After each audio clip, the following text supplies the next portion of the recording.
If you do go on to enjoy today's video, please remember to hit that like button and of course subscribe for more content. And if you need any coins for Ultimate Team to get a head start on the game, head to the link in the description. Use the code TVM for a discount at checkout. What is going on, guys? TVM here. Welcome back to a brand new player review. Today, the extinct, at least on the majority of platforms, Joao Felix. His max price is it's weird. It's different on every platform. It's 18k on PlayStation, 17k on Xbox, and 10k on PC. I really don't understand the logic behind that, but it is what it is. Anyway, with that being said, 5-star skills, very, very important this year. 4-star weak foot, which is nice. Medium work rates, which means you can play him kind of anywhere you want, really. I would have preferred it maybe if he had a high attacking, but either way.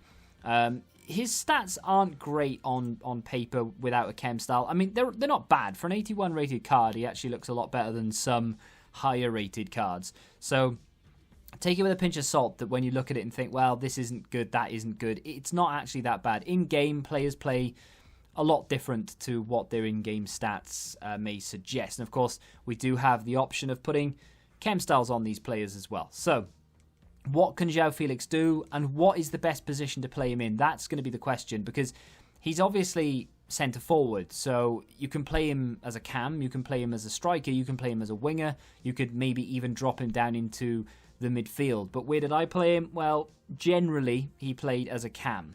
There were a few instances where he played as a striker, there were a few instances where he dropped down into the midfield, but generally he was a cam.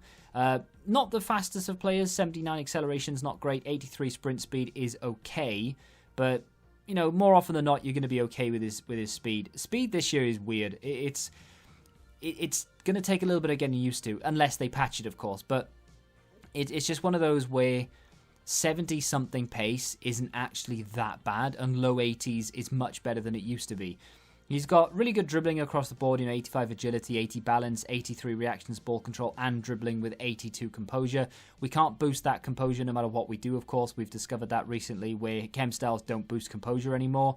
Not sure whether that's just a glitch on Footbin's part, or whether that's something that EA have actively gone out and changed. His shooting is the other part of his card, which is actually not that bad. So 82 finishing and shot power with 81 long shots and 84 positioning is good. His passing is questionable, as well as his physicals. His physicals are not very good at all, actually. 64 strength, he's 5'11", and he's got a lean body type, which means, of course, that he is going to get pushed off the ball a little bit. He's got outside the foot shot trait, which is nice. That is the team I've got him in, just behind Luis Suarez.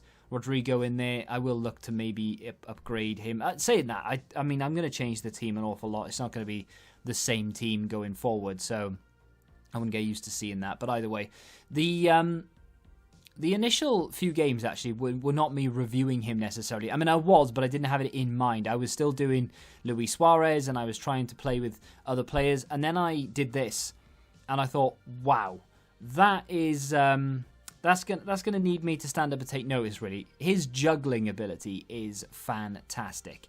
I am a big fan of flicking the ball up and just juggling into the penalty area with Joao Felix. He's very good at doing it. His close ball control, dribbling, allows him to do it. It's not the only time he does it either, because there are clips of him doing it in future games. He's just very good in general, really. Considering his stats aren't particularly great, his positioning is very good. He's only got 69 heading, scored a header there. Crossing this year is far more viable than it has been in through FIFA 20. A little off the ball, locked run there, and he gets in, gets a little bit of luck there, plants the shot. Great save from the goalkeeper. To be fair, that was going in top bins. We pick the ball up again here with Diogo Jota. Of course, we do have a Diogo Jota Road to Glory on the go right now, so Diogo Jota will more than likely feature in the majority of reviews that you'll watch throughout the entire year. And I'm hoping the ones to watch will get upgraded once or twice, so we can sort of stay on par with the rest of the team. There is Joao Felix again. Little drag back. Very rare occurrence these days, because drag backs are not that effective, but you want a free kick on the edge of the area, and he's very reactive in that sense. You know, you can do things like that, little spins and turns, and that's where 5-star skills comes into play, and the close ball control and what have you. We got the ball and started juggling with it again. Very good at doing it. It's very difficult to defend when you've got a player who can do it very well, and there we go. Another goal from the juggling Joao Felix. In terms of how to improve this card, it kind of depends on where you want to play him. I mean, if you're going to play him in the more attacking role as a cam, for example, then you're going to look to use a different chem style than what you would do if you were using him as a striker or even indeed a winger. As a winger, I don't really see that it's that useful. His pace will probably let him down, and that's something that I think you'll want to take on board. The Maestro, the Catalyst, and the Engine are the three that I've highlighted. Now, the Maestro will give you that dribbling, that reactions boost. Do you need it? Maybe. You'll notice that a lot of the chem styles do different things this year. They've nerfed a lot of them with, I would say, relatively good reason. I'm not over the moon about it, but I'm not sad about it either. It's nice that they have nerfed them slightly so that you can't just super boost these cards to be the be all and end all and then never need to upgrade them.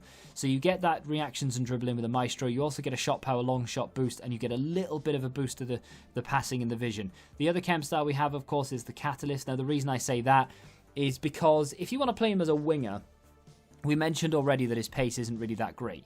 So if you want to boost that pace, you get the 10 acceleration and sprint speed, 89 and 93. Very nice, with a little passing boost. You don't get to boost the vision, but you do get to boost the crossing. So the Catalyst is a very, very good chem style, not just for Joao Felix, but for any player that you're looking to boost on the wings. Because crossing this year is far more viable and something that you would want to consider a lot more, I think it's I think it would be a pretty good chem style to use more often than not. And of course, the final one is the Engine. Not as good this year as it was in previous FIFAs, but you do still get a little bit of a pace boost, crossing boost, vision, and short passing, when then, of course, the agility, the balance, and the dribbling gets boosted as well. So it's entirely up to you what you want to do. You notice that I haven't said that he needs a shooting boost. It's because his finishing is actually very accomplished. I didn't really have a complaint with regards to his finishing, so his composure is just about good enough. Especially for this stage of the game. You know, you got to take these ratings with a pinch of salt. If you're watching this mid-October, end of October, beginning of November, things might be a little bit different. If you're watching this at the start of October, in and around the game launch, then of course that's where the player ratings are really going to come into play. But, I mean, overall, I really like him. I think he's got very good close ball control. His juggling is fantastic. I love his skill moves. His positioning is very, very good. He's capable in front of goal. The only issue right now is that his value for coins is quite low. And that has got a lot to do with the fact that he's 18k and extinct.